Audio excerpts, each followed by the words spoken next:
And now we interrupt your regular viewing program to bring you these news items.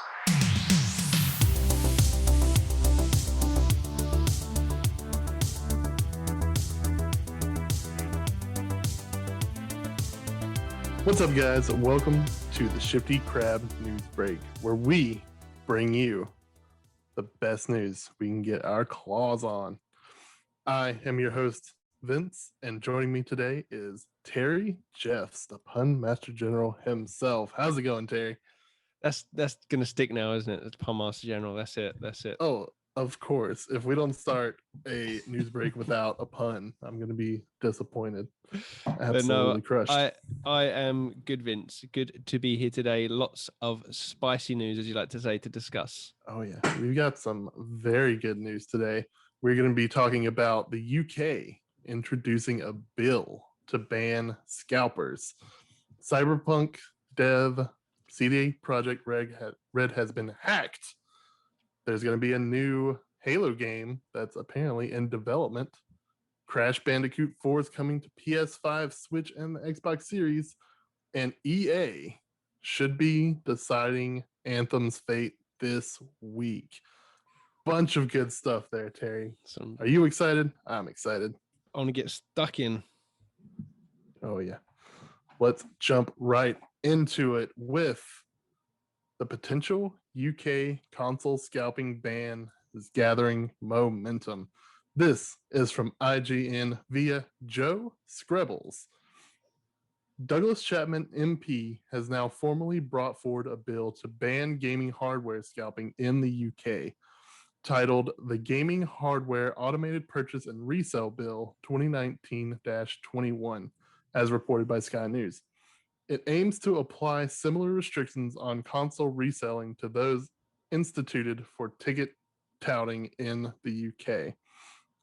Speaking to Sky News about the bill's similarity to the previous ticket touting law, Chapman said, quote, "We propose that a similar legislative process be brought forward to ensure that customers can purchase gaming consoles and computer components at no more than the manufacturer's recommended price, and that resale of goods purchased by automated bots be made illegal," end quote.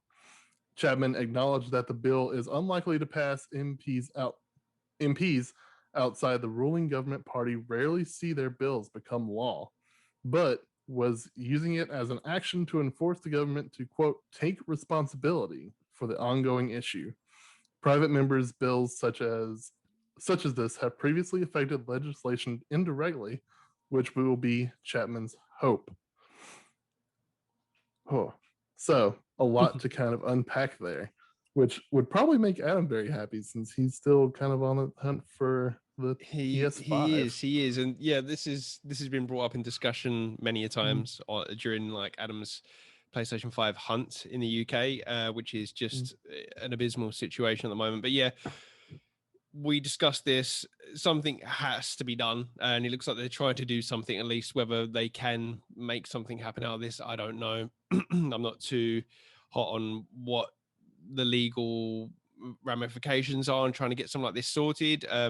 This has always been a problem with certain things, particularly in the UK, such as like buying gig tickets and stuff like that get scooped up by bots and scalpers. It's all something that's always been impossible for myself to do. But obviously, yeah, we've got a unique situation going on at the moment with the pandemic and the PlayStation 5 release and supply issues, and this just only heightens that. But yeah, something has to be done because it's ridiculous. Every day you hear some shop getting stock and then it's just gone in seconds by these bots, and they're just kind of taking pictures of like thousands of PlayStation 5s in a warehouse. Like it's ridiculous. Something has to happen. I don't know how they do it, but this looks like it's the first step to something positive. Oh yeah, I mean, as long as they can enforce it as well as hopefully they're enforcing that ticket touting that they've been doing. I mean, it's definitely a step in the right direction. Maybe it'll get passed, which did say that MPs haven't really had the best record with getting things passed. No. But here's hoping. I mean, it would be great to see these scalpers and bots taken down and basically be made essentially illegal. That's kind of the hope, isn't? I mean, I'm sure I it's mean, everybody's hope. this is what I don't understand. Like, how Mhm. does that happen? Like, because surely the bot buying thing isn't strictly Mhm. legal anyway. Like, so like, say they say, okay, that's illegal. How do they actually Mhm. stop it? How do they, Right. like, you know what I mean? I mean, unless you can basically track it down to a singular person or group and have them face legal action, I don't know if there's any way to basically outlaw a bot. I mean, you'd have to have like some kind of tracking for that to see who's using it, how they're using it, Yeah. and hopefully put a stop to it. Because I mean, you basically can't arrest a program that's set to buy things, really. I mean, Yeah, you're pretty screwed there, to be honest. oh yeah, but once they all take over and rule the world anyway, we're gonna basically be fucked in that sense. Once they create the Matrix, it doesn't matter anyway. No, then they'll be buying and reselling us. But yeah, I'm looking But forward to see how this develops and if they can yeah, actually put a stop to this, because I don't know, I'm a bit cynical about it. Like, mhm, can they actually do anything about this, let alone get this through Parliament? But we'll see. At least they're trying to do something, because yeah, it's just getting out of hand, and they need to stop something, because the supply issue doesn't look like it's going to rectify itself anytime soon. This looks like yeah, it's going to be a year-long problem at the least. mm, And this isn't just for the PlayStation 5 or games consoles. It's like, you know, all kinds of computer components at the moment that are in demand. But yeah, something yeah. has to be done. Something has to be done from the top. It really does, and hopefully this does bring more serious eyes to this problem, because Mhm. it's been a huge problem for months now, and not let alone Sony and Microsoft's kind of part to play in this, where they haven't been manufacturing enough systems to sell in the first place. But the fact that they're getting scooped up so quickly, Mhm. hopefully this might put pressure to actually do something about it. Fingers Yeah. crossed. But speaking of illegal activities on the internet, Cyberpunk 2077 dev CD Projekt Red hacked. Perpetrator demands ransom. This is from GameSpot via Eddie McCutch. McCutch. I'm going to go with that. Yeah, McCutch. I'll go on McCutch. CD Projekt Red has revealed it has been the victim of a cyber attack. The Cyberpunk 2077 and Witcher developer shared a ransom note which threatened to release sensitive information, including source code for CDPR's games, if the hackers' demands aren't met. In a statement, CDPR confirmed that an unidentified actor gained access to company servers and has obtained sensitive information. To the extent that CDPR is aware, no personal data was exposed, but the developer's own properties, information, and data has reportedly been accessed by hackers. CDPR is working with law enforcement and other parties to get to the bottom of the attack. The developer also released the ransom note, which states, "Your have been epically pawned." And they misspelled That's epically, typical. didn't They did. It's so bad. they? Jesus I mean, Christ. that's how you definitely know it was some kind of internet troll. The note states that the attackers have gained access to the source code for Cyberpunk 2077, The Witcher 3, Gwent, and an unreleased edition of The Witcher 3. The attackers also report to have documents pertaining to CDPR's accounting, administration, legal, HR, and investor relations department. Further, it mentions another hit to CDPR's public image, likely referencing the troubled reception to Cyberpunk 2077. Quote, "If we will not come to an agreement, then your source codes will be sold or leaked," the ransom note says. "Your public image will go down the shitter even more, and people will see how you shitty your company functions." Oh yeah, that's really what it says. Wow. A lot of I mean, they lot went of to all grammatical that effort errors. to hack, and then they didn't even try to use spell check. I mean, what's going on? Not even. But this is terrible. I mean, it's obviously terrifying Yeah, because this is horrible.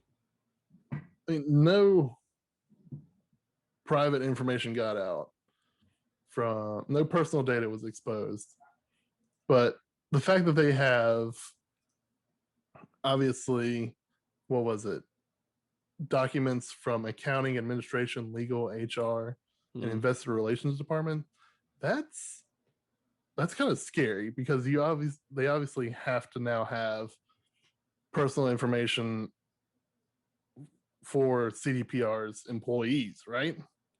Yeah. Which is something you definitely don't want trolls to have, as they have already been sending out death threats to CDPR employees already. It's not a good position to be in. What's your thoughts on this, Day?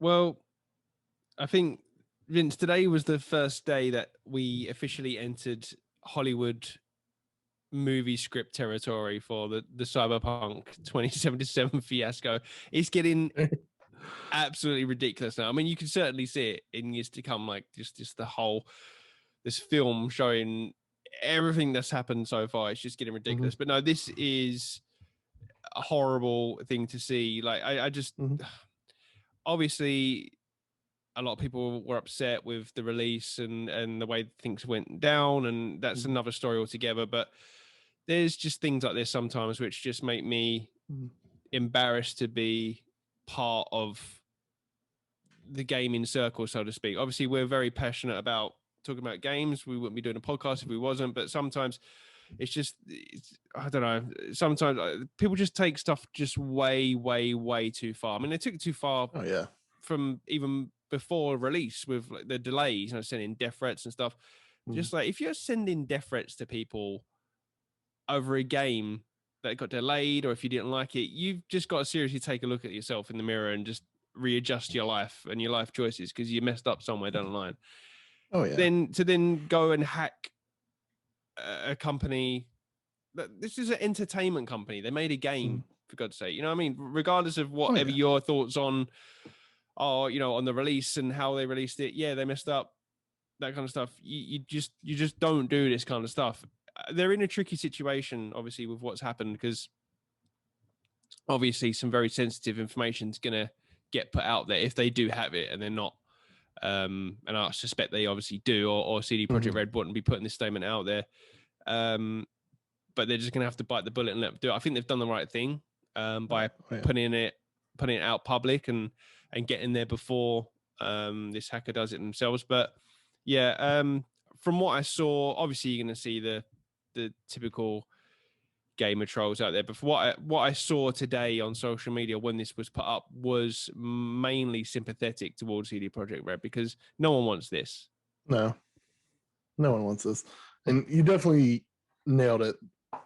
They have crossed the line for sure. I mean, it's one thing to be upset. It's another to go in and basically ruin a company. I saw that in the statement that was put out, or the ransom note rather, was basically, wow, this is really tiny on my screen. Hang on.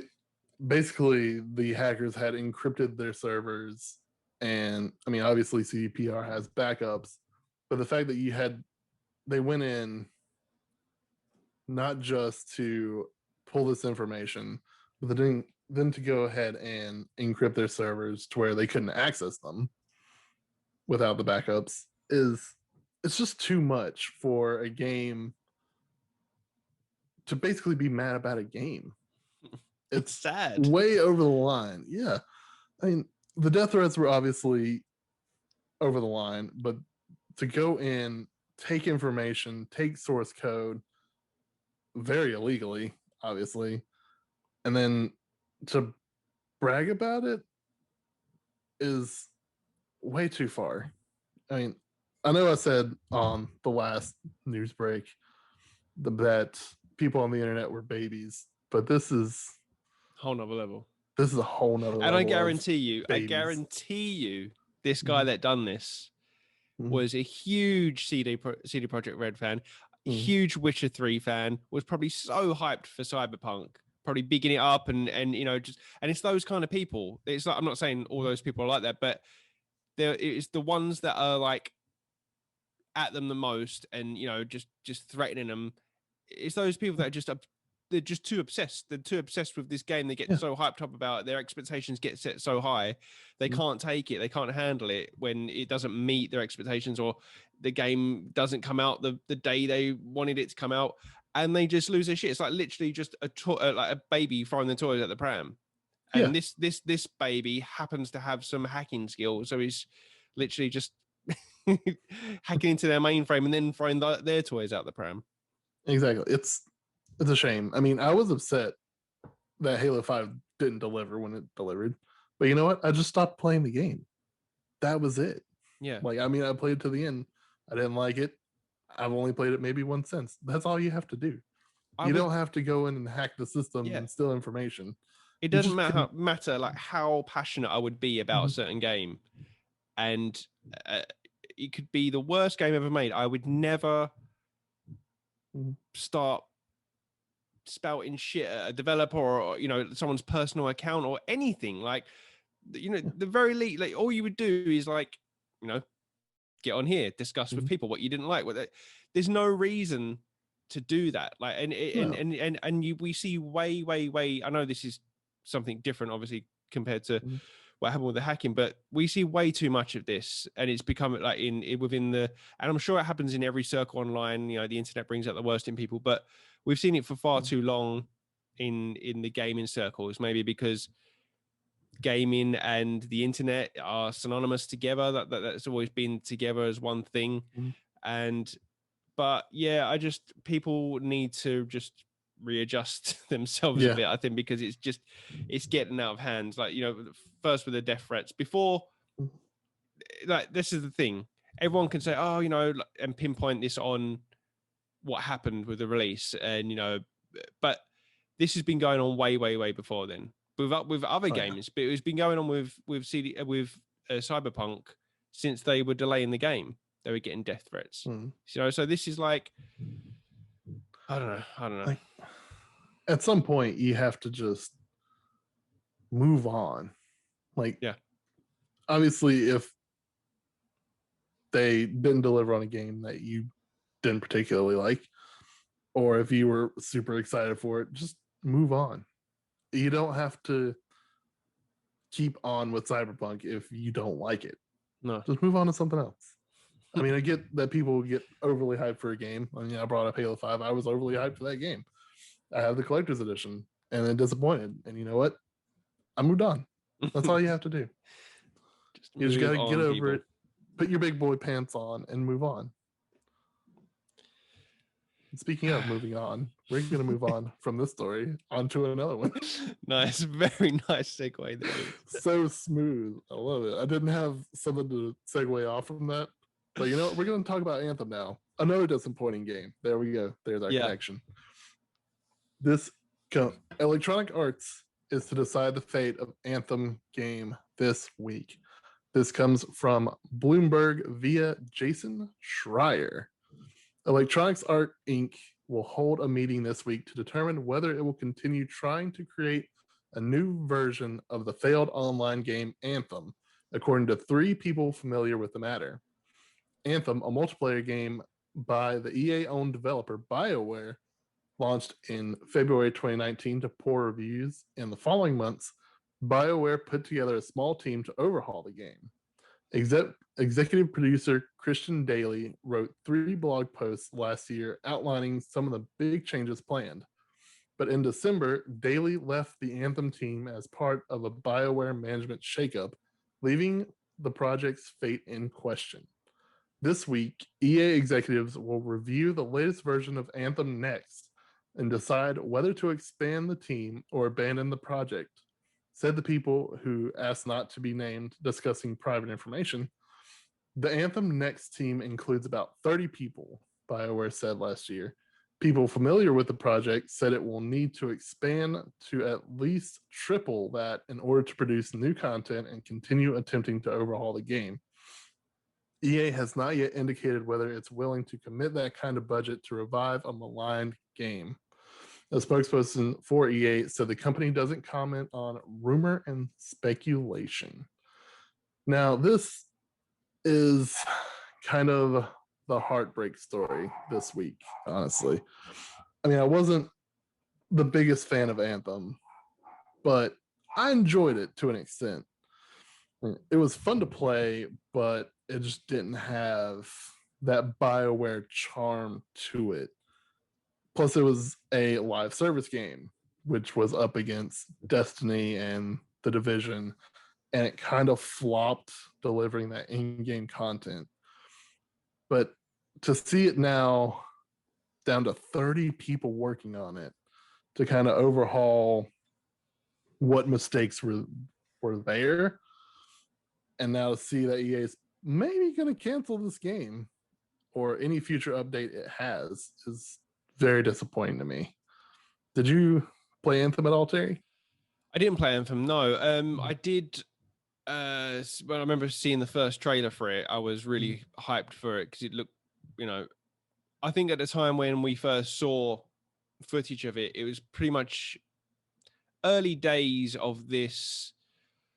How would you describe it? Like a kind of FPS MMO hybrid circle of games. Obviously, I think probably this is pre-Destiny 2, maybe when we saw Anthem. I'm trying to think. I believe so. Yeah, so those games were hot, and Anthem looked amazing. Visuals looked stunning.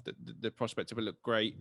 But yeah, obviously you could see when it was released, it was content-wise underbaked. I know there were some other problems with it as well, but I do know one thing, that if we ever do get out of this pandemic at the end of at the end of the year, and BioWare have a Christmas party, I know Jason Schreier is not going to be invited.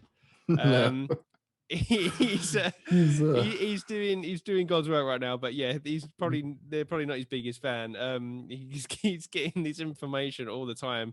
Obviously, he wrote that big article regarding the development and the crunch and stuff like that. So there's obviously a lot of problems that went on during the development of Anthem, but I don't know, it's hard because personally I'm a big fan of Final Fantasy 14, and that had an amazing success story. I was there on launch day for when that launched back in 2010. That was a horrible mess. And then for people that don't know, they completely turned that around. They spent the next 1 to 2 years changing up the team, changing up the head designer, and completely changed that into what is now arguably the best MMO on the market.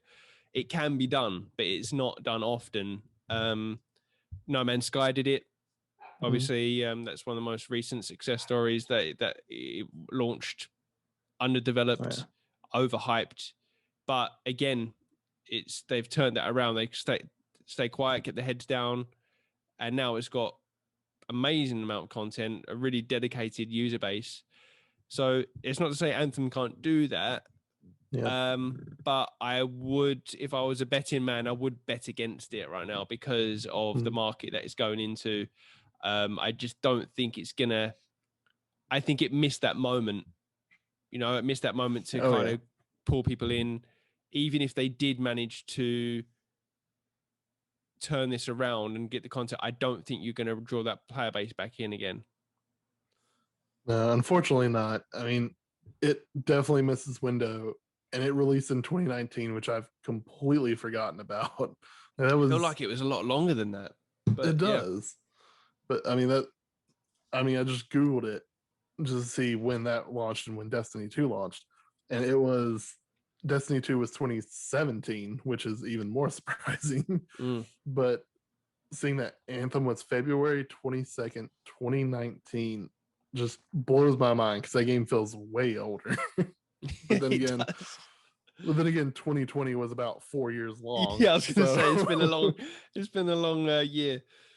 It has been, but I know they were hoping for a No Man's Sky kind of revival of the game, and it really doesn't look like they're going to get that. I feel like EA is probably gonna shut the door on that and throw it away, basically, which is a shame because I would have liked to see more of Anthem's world. I would probably have liked to see a sequel out of it that was definitely overhauled.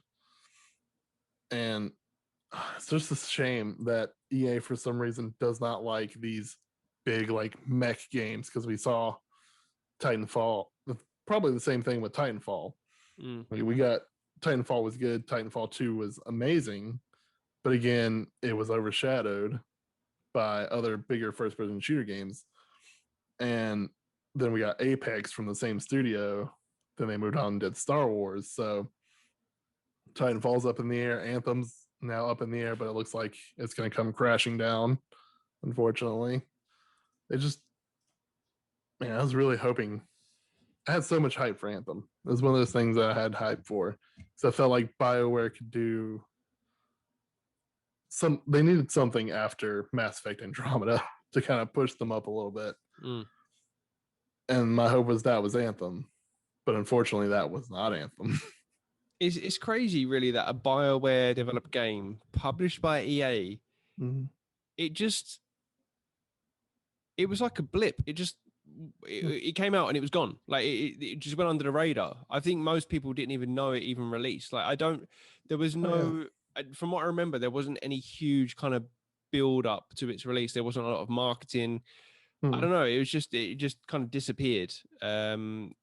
And obviously, yeah, because it had its problems and things like that. But I wonder if there's a way that they could.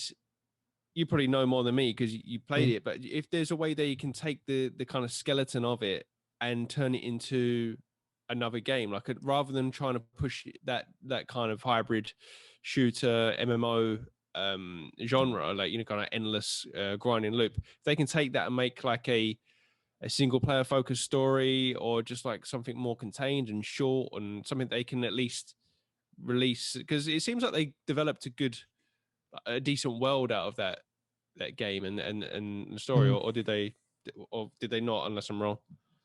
I mean, from what I played, I would have loved to have seen a single player style game to it, because you had obviously the somewhat Destiny like missions where you get in your javelin, you go out, you do the missions, you come back, but then you come back to your personal like hub space to where you can go and talk to characters and get storylines out of that, which were actually pretty interesting from what I remember of it. Again, it's been since probably 2019 since I played it. That was actually the more interesting part of Anthem.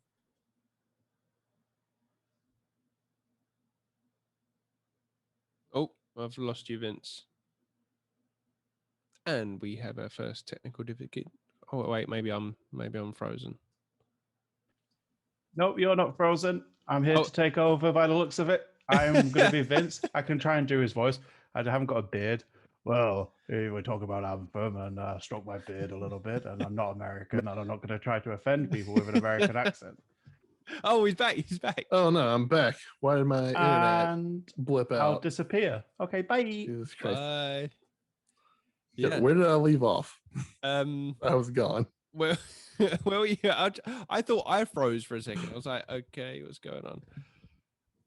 Well, that's the thing. On my screen, it looked like you froze, but then I looked and saw my internet disconnected, then reconnected. So that was fun. So where was I? Anthem single player, right? Yeah. So you're saying, looked like it would have been a decent single player game. Blah blah blah. Yeah, it would have been. They definitely have the bones there. It's a shame that kind of EA forced their hand into making this Destiny-like experience, because if there's one thing BioWare is good at, it's story-based games, and they had that in kind of this more single-player like hub area of the game, where you had that, and then I don't know if I'm repeating myself here because I don't know when I lost track. That's fun. But they had that hub world that only you could interact with, and that's where you got the characters and the story and all that. Then you had the outside missions and everything. That definitely hindered it, I think. But if they were to just condense it down into a single player experience, Anthem could have been great. And that's hopefully that's what EA realizes.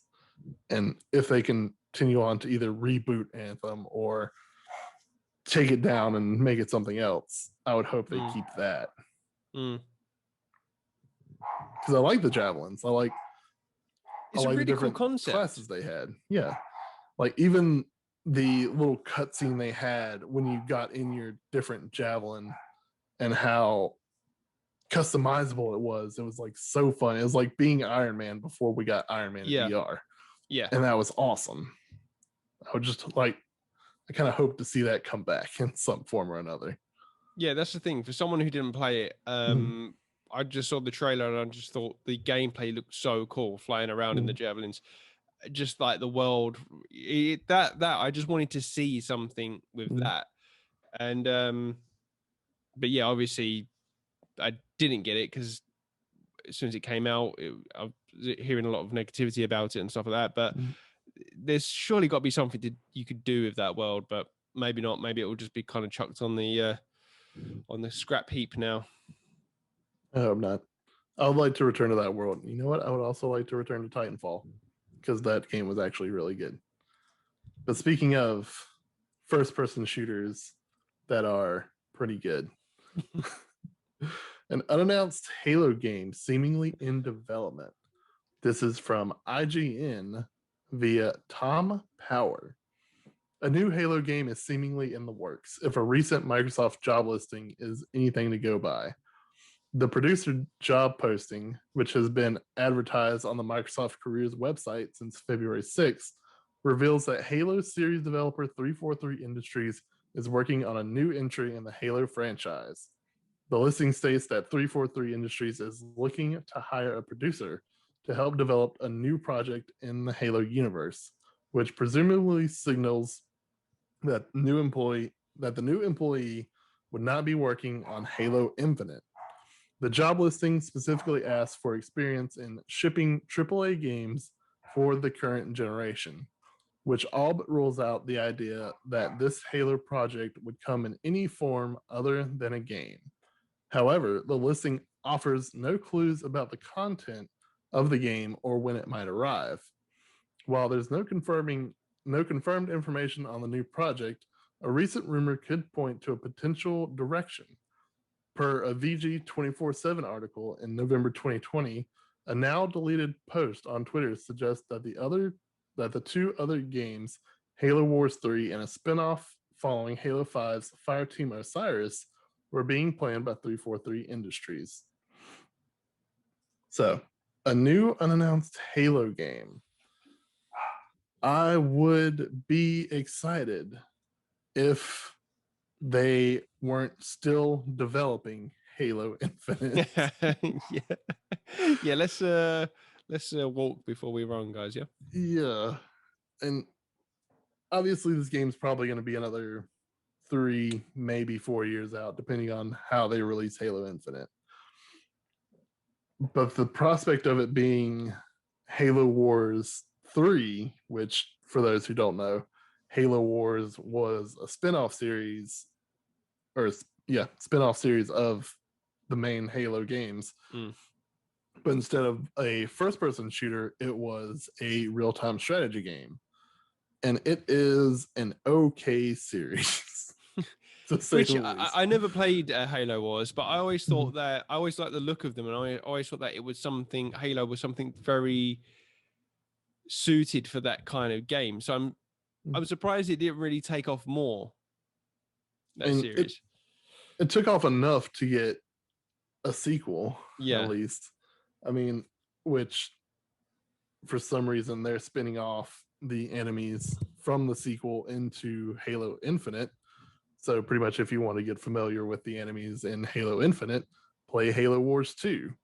I mean, I liked Halo Wars enough when it first came out. Like I played through it maybe once when it originally came out, and then again with the definitive edition they did for the Xbox One. And then I picked up Halo Wars 2, got in about 4 missions into the campaign, dropped off of it, came back again, started over, got 4 missions into the campaign, and then dropped off of it again. So it really didn't grab me. So I'm hoping this new game isn't a Halo Wars 3, because I feel like they haven't really captured that magic with a real-time strategy game environment for Halo. Yeah, I mean, and it could be anything, right? I mean, we joke, obviously, finish Halo Infinite, but it makes sense that they're going to be bringing people on board if they're going to be making a new game. They're going to be obviously very early on during like pre-alpha concept or whatever. But yeah, I mean, I'm surprised that 343 hasn't done more with the Halo franchise. And you got to be wondering, like, what are Bungie thinking about what they're doing over there? Like, because obviously they're like really hitting it off with Destiny 2, and you know, they've got a fantastic player base there and a lot of content going out. And when Bungie were making the Halo games, they were very protective over that franchise about what that there was the so-called Halo Bible, which everything kind of had to go by with the lore and history and stuff like that. And especially with obviously that's everything that went on with Infinite and the delay, they must be over there looking, thinking, and like, you know, come on guys, like we left the keys to our car, like please take care of it, like stop scratching it up like that. But yeah, I can't shift the idea out of my head, obviously with what Bungie have done with Destiny, of thinking of something similar with the Halo franchise. Like, can you imagine and it surprises me really that they didn't do it with that franchise themselves, but like instead of going on and doing Destiny, like as good as the Destiny story is, but imagine like a Halo hybrid MMO similar to what we were talking about with what's it called? I forgot the name of it already. The Javelin. Oh yeah, Anthem. See, that's how quick that game's just gone from my memory. You know, that says it all. Unfortunate. But if you had a Halo game in that world where you can just kind of like get together in groups, going from planet to planet, like you just that would be amazing. That's not going to happen. I can't see anything like that happening, to be honest. But yeah, I mean, they need to be doing more of that franchise. Obviously, we had ODST, and obviously Reach was like a mainline game, but they did something a little bit different from the regular sequels. Yeah, I think there's just such a great franchise there that could be like could be done with it. So I'm interested to see what other genres we can get, if they go any other genres. If they do, but I think that problem therein lies in of why maybe Halo Wars didn't do so good is when you think Halo, you think first person shooter. You think of that style of gameplay, right? You think first person shooter, you're gonna be shooting some aliens. It's gonna be a good time. And what Bungie used to refer to when they were developing the original Halo games was that idea of 30 seconds of fun. Basically, you walk into a room, you kill things, you move on to the next room for your next 30 seconds of fun. And what 343 has been doing with the Halo franchise really feels directionless in a way, because you obviously have Halo 4, which was a decent continuation of the story. It sets up a villain that's then killed off at the end of the game, to then go into the Halo 4 Spartan Ops mode, which then introduces another villain that's an alien, to then get killed off after the first level of Halo 5, which then only features Master Chief for at least 3 levels in Halo 5, the main staple of the series. So they obviously don't have a direction with current Halo. And now you're bringing in Halo Infinite the enemies from Halo Wars 2, which is also kind of a disconnect from how you were setting up the story at the end of 5. So they need their own Halo Bible, basically. They need a set story of the world and where they want to go. This unannounced game, if it is a spinoff, should connect somehow. Like Halo Reach was a connection was a prequel to Halo 1. Halo ODST took place between 2 and 3. So it obviously stayed within the events of that trilogy. I think 343 Industries needs something like that. They need something to unify the series that makes sense. And they honestly just need to make a good Halo game. And I've got it. So and I've far got their it. problem. I've got the idea. All right. Halo Racer. Yeah, you hire 343, hire some of the ex-Evolution Studios guys. Yeah, you make it like a motorstorm game. You got your warthogs and your banshees and your ghosts, and you're just tearing it around like maybe like a small Halo. So it's a bit like Rainbow Road from Mario Kart, and you're just kind of going around. Maybe the characters got bobbleheads, like a little bobblehead kind of Master Chief and a bobblehead. What the other guys? I don't know, like the Floods and Covenant. Yeah, perfect. Smash it out there. Nailed it. Whack it on iPhones. Free to play. Chuck some ads on. You're good. You're golden. Nailed it. They've got it. I just want them to do something good with Halo. Yeah, it's really sad being being a long time Halo fan for a while to get Halo 4, Halo 5, and hopefully not Infinite being terrible. But again, only time will tell. You're slowly going to become like me as a decrepit Sonic fan, where you just become broken and you start telling your children that actually, guys, like, do you know what? Once upon a time, Sonic games were really good. Like they were like the best games out there on the market. You bought consoles for a Sonic game, honestly. They're like, it's like, shut up, Dad. I just want to play Sonic Boom. But at least I still have Gears that hasn't steered me wrong yet. Yeah, I've shifted my Xbox allegiance from one game to another. But speaking of platforming games like Sonic, but actually more relevant and had an actually good release lately, Crash Bandicoot 4 is coming to PS5, Switch, Xbox Series, and Xbox Series X in March. This is over at Polygon via Michael McWhirter. Yeah, I'm going to go with that. Let's go with that. Go for it. Crash Bandicoot 4, It's About Time is coming to Nintendo Switch, PlayStation 5, and Xbox Series X on March 12th. Publisher Activision announced Tuesday. A Windows PC version is also coming to Blizzard's Battle.net store, Activision said, sometime in 2021. The PS5 and Xbox Series X versions of Crash Bandicoot 4 will get a nice graphical upgrade. They'll run in native 4K resolution at 60 frames per second. The Xbox Series S version will render in upscaled 4K. Players on PS5 and Xbox Series X can also expect faster loading times and 3D audio effects.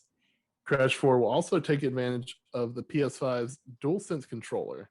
Quote, fans will now be able to feel the force of Neo Cortex's DNA-changing blaster and experience the grip as they grapple with Tawana's hookshot, Activision said in a news release. Crash Bandicoot 4 will cost $59.99 on PS5 and Xbox Series X. Activision says that existing owners of Crash Bandicoot 4 on PlayStation 4 or Xbox One can upgrade for free to the PS5 or Xbox Series X versions, respectively. The Nintendo Switch version is priced at $39.99 US dollars, as is the forthcoming PC version. Now, Terry, I know you're a Crash fan. Did you previously buy Crash 4? I haven't. And yeah, I wouldn't consider myself a Crash fan. I'm a fan of Naughty Dog, obviously. I'm a huge fan of the Jack and Daxter series. Oh, yeah. I didn't really jump onto Crash that much during the PlayStation 1 era. I got more into the 3D platformers with the PlayStation 2, ironically, because PlayStation 1 was where the 3D platformers were mainly at. But I have got the Insane trilogy because you get that included with the PlayStation Plus collection, and I have played a bit of it, and yeah, they are fantastic like remakes from Toys for Bob. I have just finished Spyro 1, which was remade by Toys for Bob, and yeah, what a job they have done on that. Absolutely fantastic. And from what I can see that they did with Crash 4, I mean, they've just kind of gone up a notch even so on that. So I'm interested to see how this looks on the PlayStation 5. I know they're obviously prepping for that Jak and Daxter remake that I've predicted to be announced this year, which is just confirms that that's happening now, you know. We can only hope. But no, this is great. It's great that it's going to more platforms, more people are going to play it. I will jump on it once I get through. I am going to play through the remastered, the Insane trilogy, because it has to be done. Oh, what about you, Vince? I never really played through Crash on the PS1 and PS2. Was it on PS2? They did have a bunch of ones on the PS2, but they weren't made by Naughty Dog. So I think that's why they don't consider those canon like sequels. Yeah. Oh yeah, because there was that joke in the trailer for Crash 4 that haven't we done this a bunch of times? Like that didn't count.